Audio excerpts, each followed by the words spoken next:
Hello and welcome back to my channel. My name is Kim. If you're new here, make sure to say hello in the comments as I love meeting people on here and chatting books with you guys. So today I'm here to do a book unhaul. So I've divided my unhaul into two categories since I basically only get rid of books for two reasons. One being that I read it and I rated it low, or two being that it's been on my TBR for a while and I don't see myself getting to it. So what I consider a low rating is a 1 or 2 star. So that means that I either actively disliked the book or I just thought it was kind of okay. It's not something that I really enjoyed or will ever pick up again. So I'm gonna start with those books and I'll kind of go through my thoughts briefly and why I rated it low, and I'm going to be getting rid of it. So the first book that I have here is American Street by E.B. Zaboy. I really wanted to like this one. I had this on my TBR for so long. I actually met this author and she was so nice, and I just feel so bad that I didn't like this one. But this is about a girl named Fabiola who immigrates to the United States from Haiti along with her mother, but her mother is detained by immigration, and so she moves along to her cousin's house on her own. It centers around a lot of different themes, but a lot of the story is her trying to get her mother admitted to the country, as well as just adjusting to American culture, especially living with her cousins. And so I don't know. I thought this book was so boring, and I feel so bad saying that, but like honestly, I was bored throughout this entire book. The first like 2/3 of it, nothing was happening.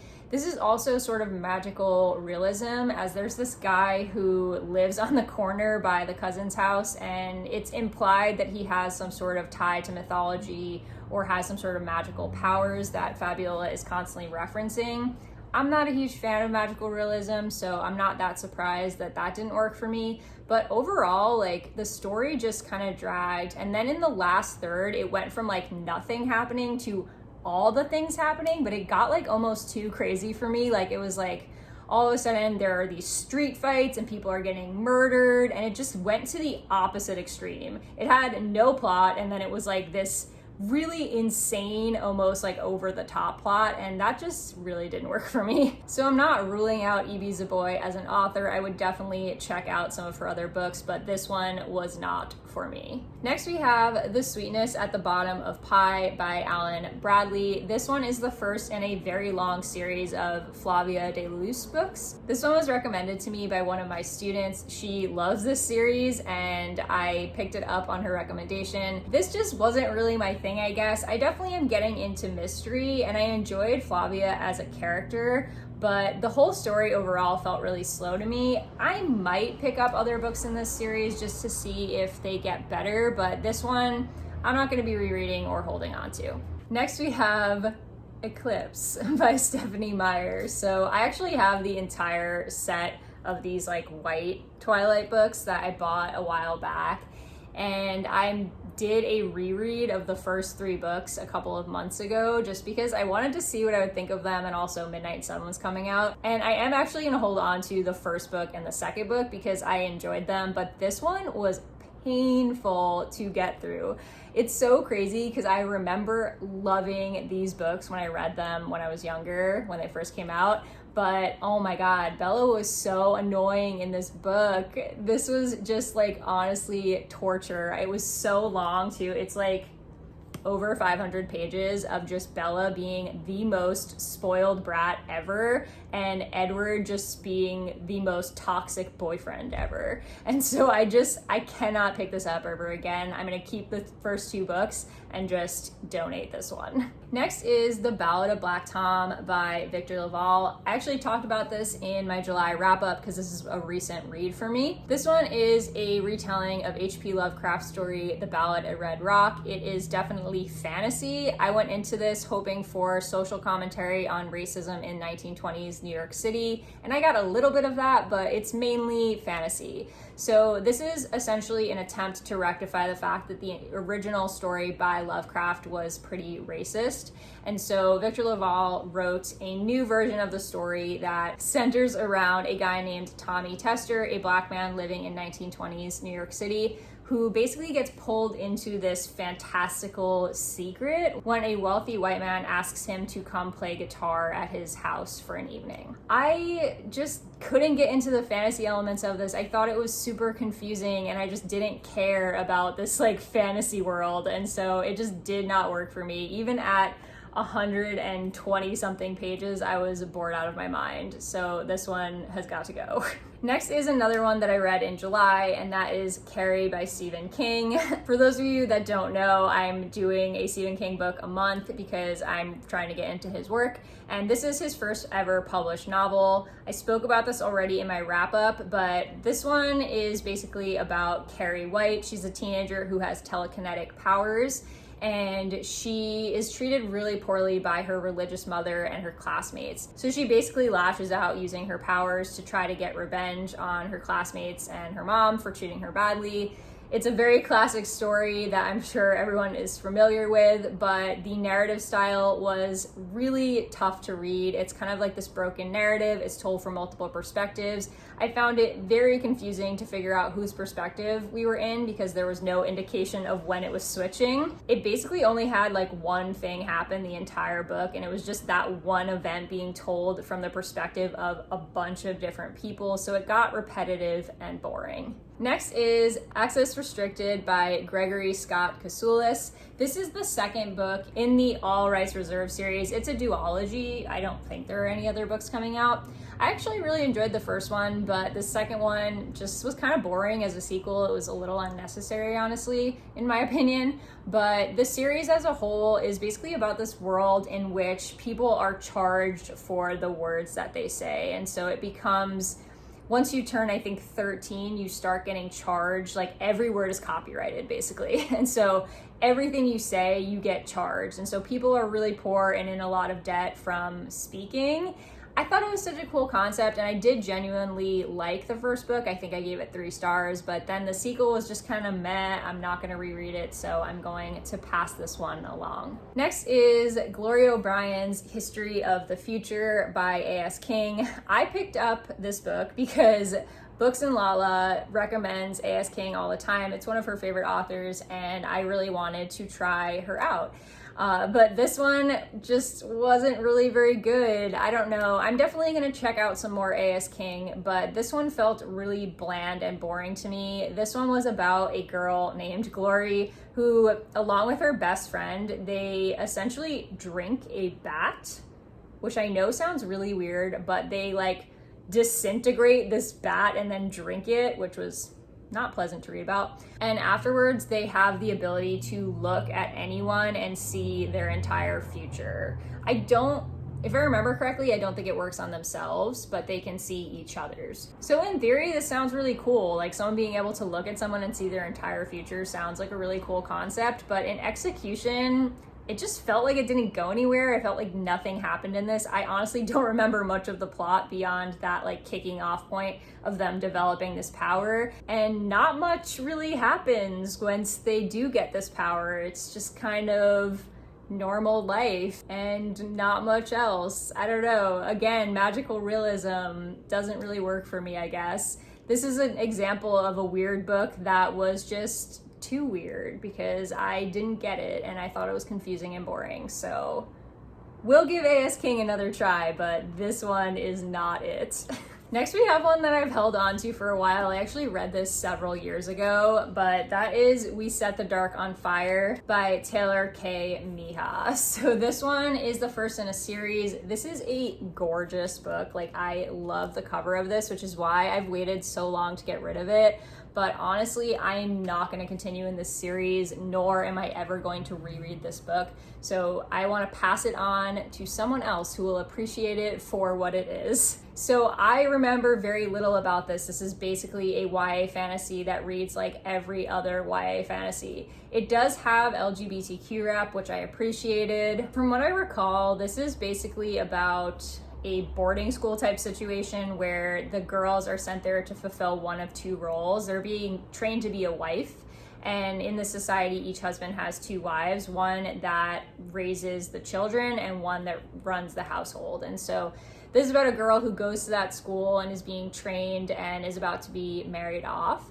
I thought the concept was cool. The characters were okay, but I just wasn't intrigued enough to continue on. It just felt very cookie cutter to me. Next is one that I read for the Read Harder challenge for this year, and that is We Speak in Storms by Natalie Lund. I read this one for a book about a natural disaster. This one is about a tornado that happened over 50 years ago in this small town in Illinois, and in present time they have another tornado on the exact same date that the first one occurred, and this tornado basically brings back all of these ghosts that died in the first tornado. So the teens currently living in this town kind of start to interact with the ghosts, and you can see the connections between them. I thought this was such a cool concept, but in execution, it was so boring. Like, I felt like nothing happened. This was like 400 pages and a struggle to get through. If I hadn't been reading this for the Read Harder challenge, I probably would have DNF'd it. I actually forced myself to get through this in like 48 hours just because I wanted to be done with it, and it didn't even get better towards the end. So this is not one that I think is really worth picking up, honestly, unless you really love magical realism and more of that like philosophical approach to the past and the present. Next is Swing by Kwame Alexander. I love Kwame Alexander. I actually really like most of his books, but this one just didn't work for me. It was pretty boring. It's about these two friends named Walt and Noah. They're both teenagers, and Walt is determined to gain athletic fame and also to woo the girl that he likes. And I think Noah, if I remember correctly, is being friend-zoned by his best friend Sam, who he's been in love with forever. I love friends to lovers stories, so that kind of hooked me. But this was just, again, nothing happened. I need for something to happen in a plot. Like, I can't read books that are just like, oh, we're just going about our daily life and nothing's happening. I just get so bored because my daily life is already like that. I was bored for probably 90% of this book, and then the ending like destroyed me. So if you've read this book, you probably know what I'm talking about, but it just wasn't worth it, you know? Like, to be bored for 90% of this just to get like 2 seconds of satisfaction at the very end just is not something that I would recommend. Next is The World of Lore Monstrous Creatures by Aaron Mahnke. So this one is based on his podcast. I've never listened to his podcast, but again, I picked this up for the Read Harder challenge for a nonfiction book. I forget what the prompt is. I actually think I read this one last year. But this is a nonfiction that is about the mythology and lore of different monsters around the world. It sounded like a really cool concept to me. I love supernatural stuff. I also love the show Supernatural. And so I think that's why I thought this would be of interest to me, is just kind of learning the lore and mythology behind a lot of these characters or creatures that show up in a lot of my favorite stories.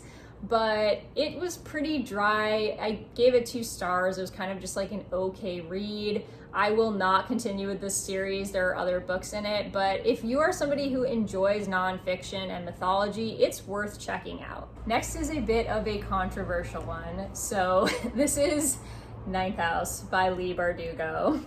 I did not like this book. I know this is pretty polarizing. Some people love this book and other people thought it was pretty bad.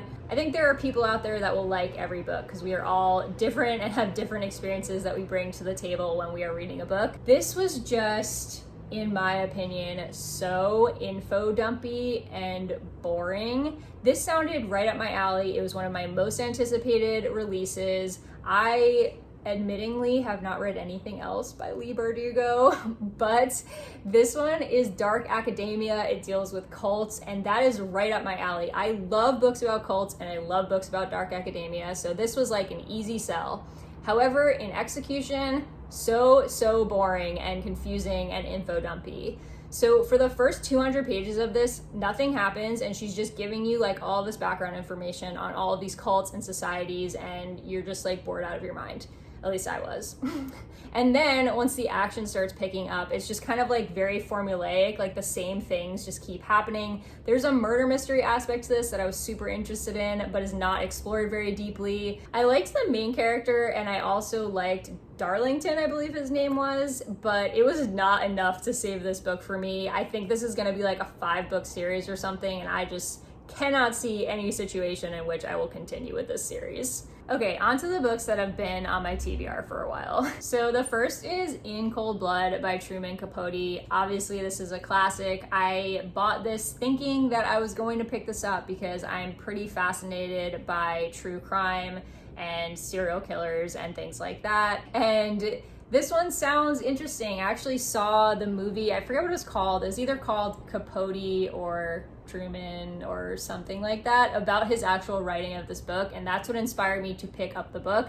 But this has been on my TBR for years. I have yet to pick it up. I'm not a big nonfiction reader, and I don't foresee myself ever getting to this. If you don't know, this is basically about a family that is savagely murdered in Kansas, and so he investigated this and talked to the murderers in depth, and this is his account of what happened. Next is a book that I did actually read a really long time ago, and that is Into Thin Air by Jon Krakauer. So I read this, God, I don't even know how long ago. I read this a really long time ago, and I held on to this copy because I thought I might pick it up again because I really enjoyed it the first time. But honestly, at this point, it's been sitting on my shelf for so long, and I just don't foresee myself ever rereading it. And so I think I'm just gonna pass my copy on to someone else to enjoy. This is a true story of Jon Krakauer trying to climb Mount Everest. Well, he succeeded, obviously.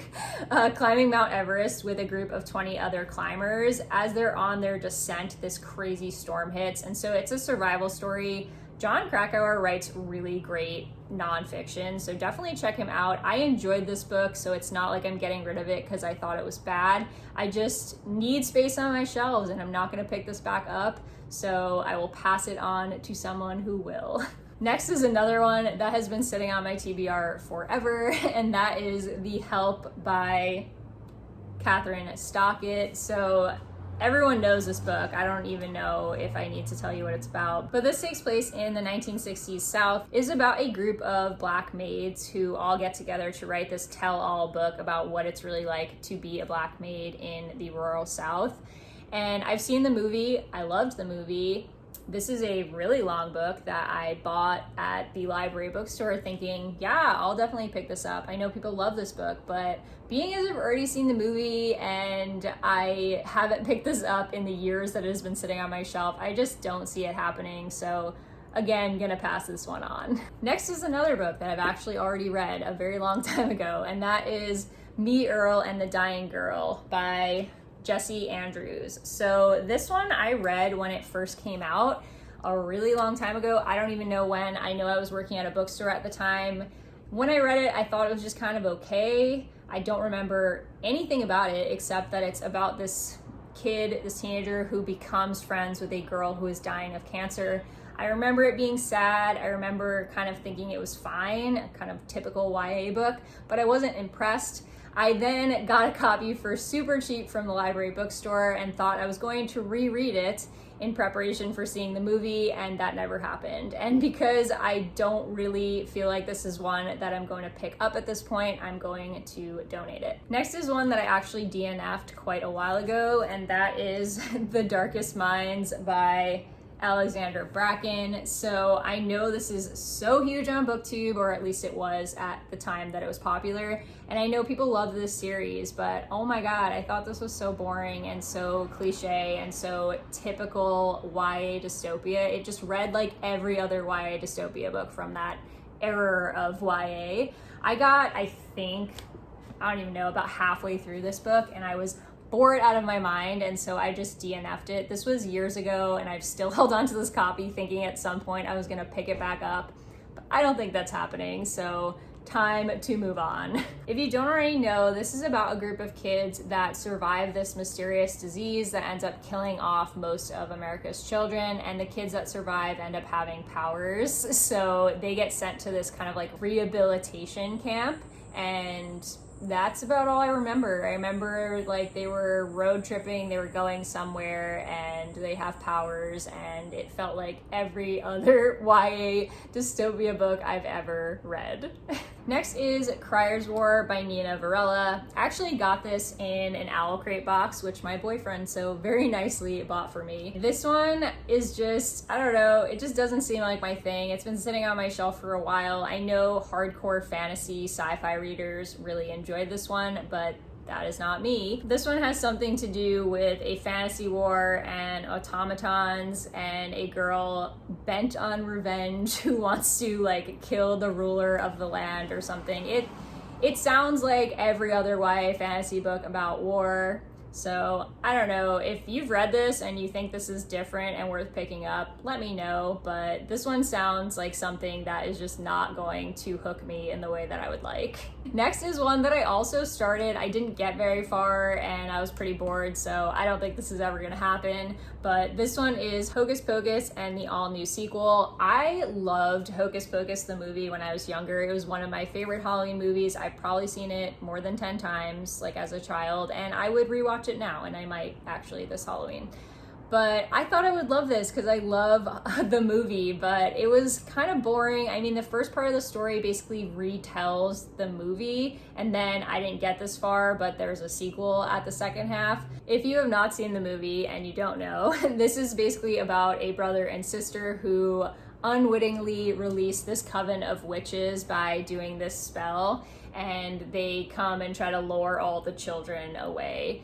It's a great movie and you should definitely watch the movie, but I can't speak to the quality of this book because I didn't make it more than 50 pages into it. And lastly, we have Bitter Blue by Kristen Cashore. So this is part of the Graceling series. I have not read any of the books in the Graceling series. I had Graceling and then I lent it to a student and never got it back because it was right before the pandemic, like a week before we closed school, and so that book is not coming back to me anytime soon or possibly ever. Because I have not yet gotten to Graceling and I have not been in the mood for YA fantasy in years, I don't foresee myself ever getting to this. I would basically have to rebuy Graceling and read that before I could read this, because although it's a companion series, I think you have to read Graceling first because it gives you like context for all the powers and stuff.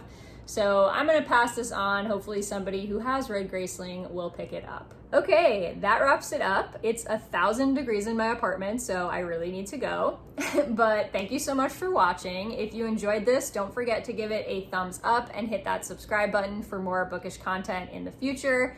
Also, feel free to convince me to keep any of these books. If you've read any of these books and you think that I should give them a try, then let me know in the comments and I will definitely consider it. Also, tell me if you felt the same way about any of these books, because I would love to chat about it. I will see you guys in the next video.